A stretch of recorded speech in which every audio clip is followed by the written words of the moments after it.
Bonjour, bonjour, peuple racheté de Dieu. Que le Seigneur vous bénisse ce matin, que le Seigneur vous accompagne dans toutes vos activités, que sa lumière luise sur votre sentier. Je vous souhaite de passer une excellente journée dans la paix de notre Seigneur Jésus-Christ. Alors ce matin, je viens avec un message de la part du Seigneur, un message que j'ai intitulé « Accomplir sa mission malgré l'adversité par la grâce de Dieu ». Accomplir sa mission malgré l'adversité par la grâce de Dieu.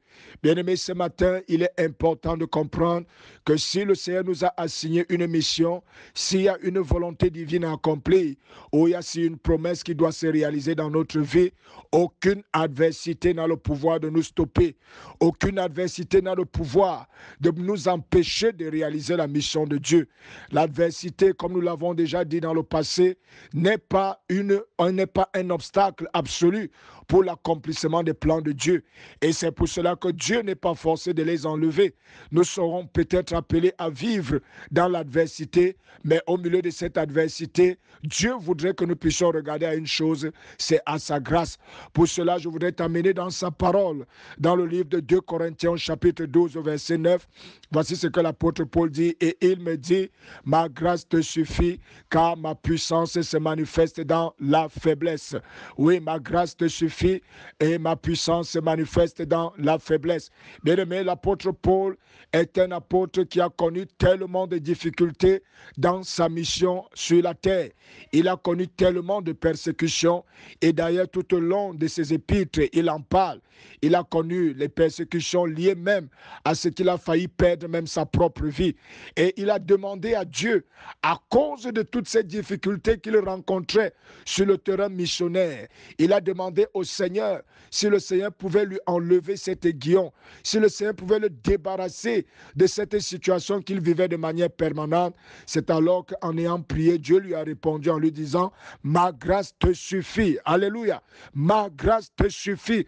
Bien-aimé, le Seigneur nous parle ce matin de sa grâce.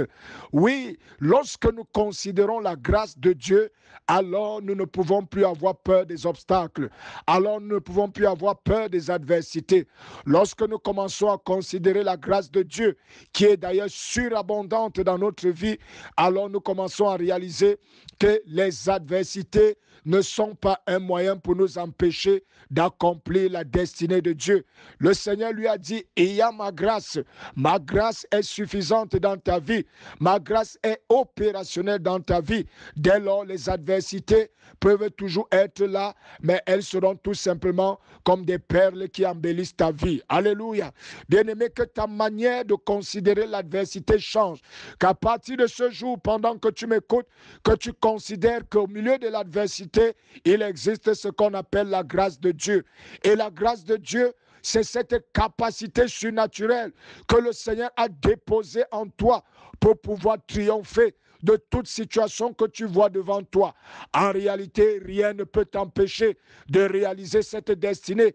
Rien ne peut t'empêcher de réaliser cette mission. Rien ne peut t'empêcher de réaliser ce projet. Malgré cette adversité, je t'annonce ce matin, la grâce de Dieu est présente. Sa puissance surnaturelle est présente au travers de cette grâce. Alors tu n'as pas besoin d'avoir peur. Tu es plus que suffisant. Tu es dans la victoire. Que le Seigneur te bénisse ce matin. Shalom, shalom.